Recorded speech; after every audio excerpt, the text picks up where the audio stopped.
September 2, 2025 buntag ni siya. Nangandam gipang check na daan ang mga gamit nga giandam kay biyahe na. Dayon mga bag, mga lock check din dito mi sa giparkingan sa among sakyan padulong sa bus terminal. Dayon nakaabot mi sa bus terminal, nakasakay na mi, nagbiyahe na padulong sa Cagayan. Nakaabot mi sa Malay-Balay bus terminal. Morning terminal sa bus Malay-Balay. Dayon dito na mi sa Mangima. Nindot kayo ng Mangima. May swimming pool din ha. Dako ang swimming pool, nindot liguan.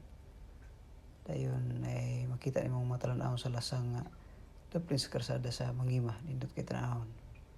Hantod ni abot mi sa terminal sa bus sa Manolo.